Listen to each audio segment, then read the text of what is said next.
अब बात करते हैं हंसी के हंसगुल्लों की।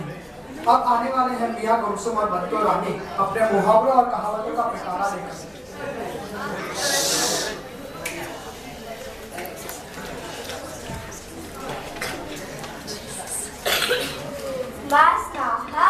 शेर की दहाड़, तिल का तार, राय का पहाड़, चाकू की धार, आर्या पार, एक है अनार, 100 हुए बीमार। अरे अरे बत्तो रानी, आज तो गुनगुना रही हो, बड़े अच्छे मिजाज में नजर आ रही हो। पर क्या कहा, 100 लोग बीमार हो गए और तुम फिर भी खुशियां मना रही हो।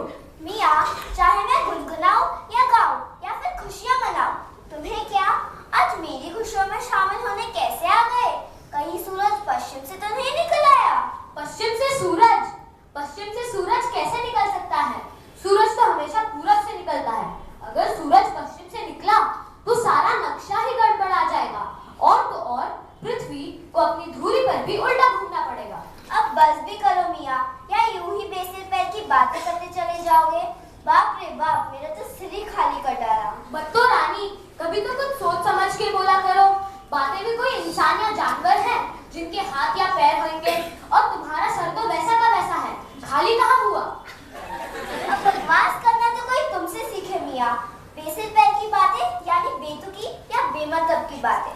तुम्हारी सारी बातें ऐसी तो होती है बेतुकी, और सिर खाली होना भी एक मुहावरा है। तुम्हारी बेतुकी बातें सुनकर तो मैं परेशान हो गई और सिर हो गया खाली। तो फिर चलो बजाते हैं ताली, क्योंकि तुमने मुहावरों की पोटली निकाली। समझ गया, तुम मुझे बेअकल समझती हो, लेकिन मेरी अकल घास चरने नहीं गई है।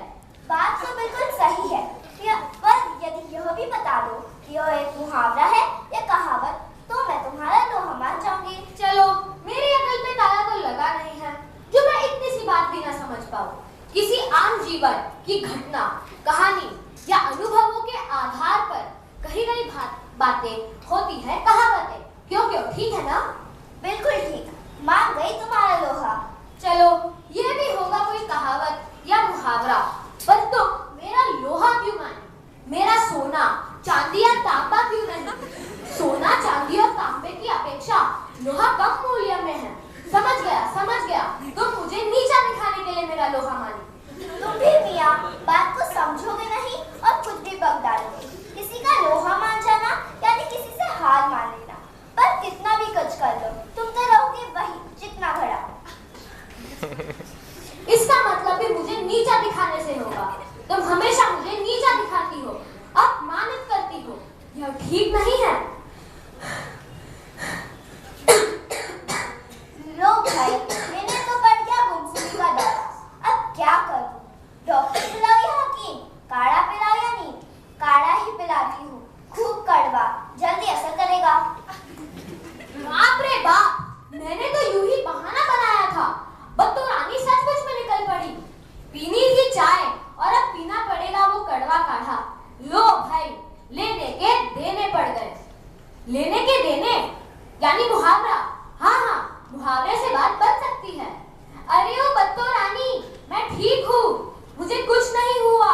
ना पड़ा कोई दौरा और ना कोई बीमारी। मैं जीता, तुम हारी। नहीं, तुम जीती, मैं हारा। कहावत का कुछ मतलब तो समझे मियाँ। कभी कुछ अटकलबाजी लगाते हो या कभी कुछ और।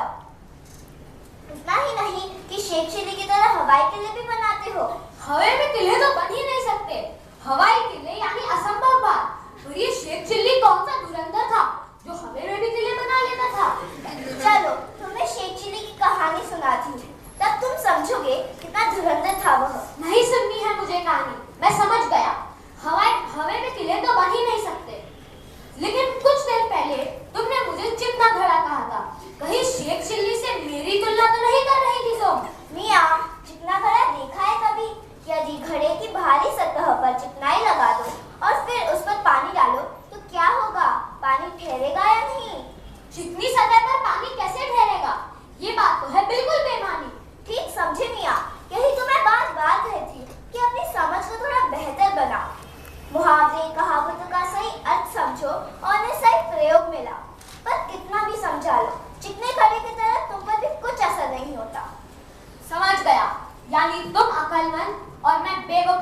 यानी मैं बुद्धू हूँ।